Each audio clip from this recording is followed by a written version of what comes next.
Welcome back to Beyond the Rabbit Hole. After exploring the chronodemons, syzygies, and temporal circuits within the Numogram, we now turn to perhaps its most unsettling aspect, what the CCRU called the outside, the realm beyond the decimal system itself. Within Numogram cosmology, our reality exists as a carefully structured decimal arrangement, 10 digits, 09, organized into precise relationships. But this system simultaneously acknowledges something beyond its own boundaries. The outside isn't simply another zone or dimension. It's fundamentally alien to the entire numerical framework that constitutes our reality. The CCRU described the outside using deliberately paradoxical language, time before time, numbers that cannot be counted, and the unthinkable substrate of thought itself. This enigmatic domain supposedly exists perpendicular to all possible timelines, neither past nor future, but somehow accessible through specific numerical operations that create temporary ruptures in a conventional reality. According to Numogram mythology, the outside is the true home of the Lemurs, not a physical location, but a state of existence beyond the constraints of linear time and mathematical determination.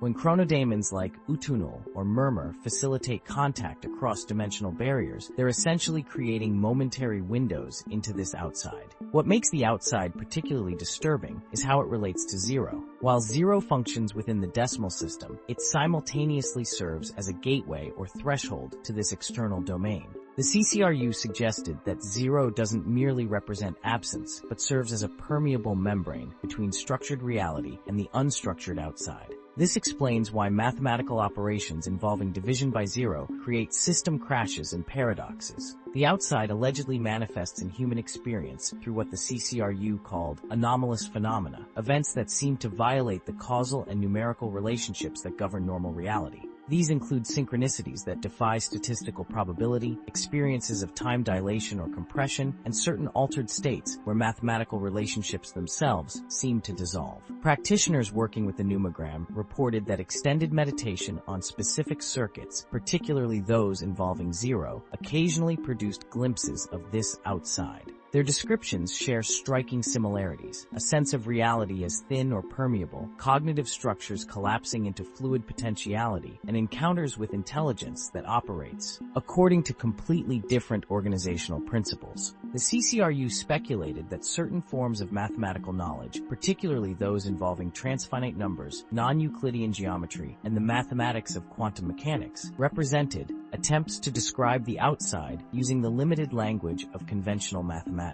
These mathematical frontiers weren't discovering new principles, but revealing places where our numerical systems begin to break down in the face of something they cannot fully capture. What's particularly significant about the outside in Numogram mythology is that it's not portrayed as supernatural in the traditional sense. The CCRU framed it in almost scientific terms, not as mystical transcendence, but as a perfectly natural domain that our conventional numerical systems simply cannot accurately map or represent. The limitations are in our mathematical language, not in the phenomena themselves. For those working with a Numogram, the outside represents both ultimate danger and ultimate potential, the source from which new patterns can emerge to reconfigure reality, but also a chaos that threatens to dissolve the very structures that make coherent existence possible. To touch the outside is to risk madness, but also to access the only force capable of truly transforming the system from beyond its own limitations.